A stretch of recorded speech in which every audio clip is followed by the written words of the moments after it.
But first, in the UK we throw away billions of plastic bottles every year. We're getting much better at recycling them, but did you know that they can also be turned into clothing?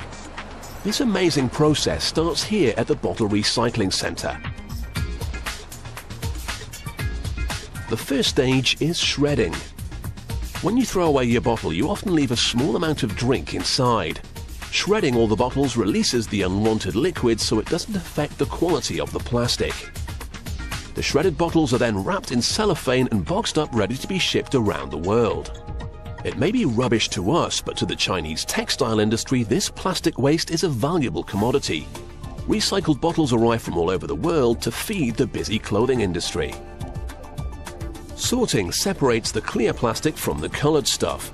Clear plastic can be made into white clothes or material that can be dyed, so it's extremely valuable.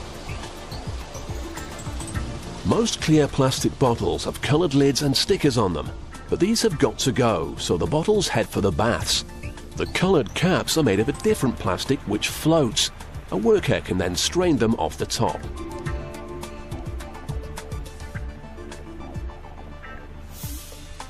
Then there's a separate bath for the stickers, but the workers have to be careful around this one. It's corrosive caustic soda, very bad for the skin but very good for removing labels. After all their swimming, what's left is a pile of clear plastic shreds. But it's rather wet. The next step is the ovens, where it's mixed with some light-colored plastics. To produce white cloth, you need some light-shaded material in the mix. The plastic will spend about 10 hours here in these rotating drums, slowly drying out. These workers have to maneuver their cart back and forth underneath the drums to catch the plastic as it falls out. But they've also got to mind their heads on all the other spinning ovens. So we've got our plastic bottles broken down and mixed to produce the right colours. But it's very hard to weave cloth from bits and pieces, so another step is needed. The mixture is sent through this rotating screw where it's heated to 270 degrees Celsius. This melts the plastic, but to make cloth we don't want a big lump, we need thread. The liquid plastic is forced through a sieve and emerges on the other side as great long strings which are collected in a container below.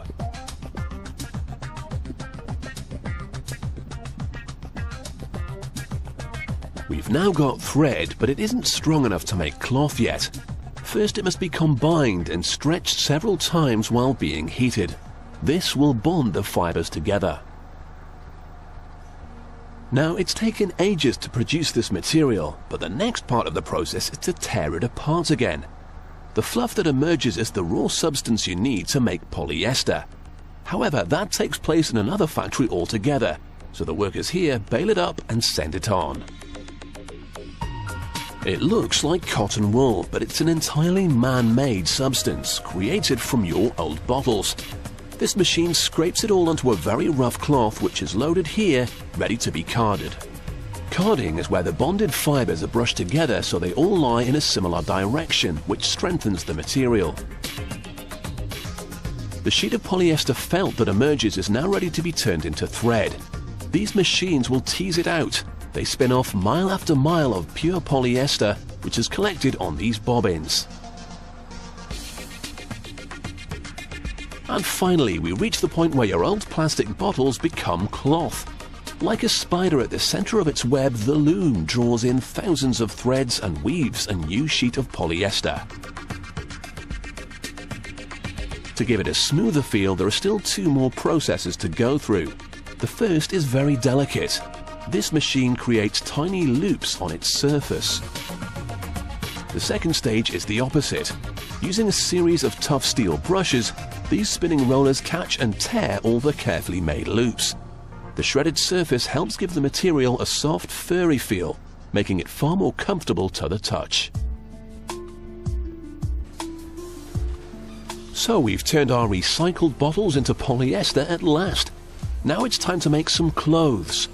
Using a roll of material, stylists mark out the latest designs, being as economical as they can with their handy template. Although they're profiting from your rubbish, they don't want to create any more waste. The pieces will then be sent to workers who turn your trash into the trendiest gear you can find on the high street.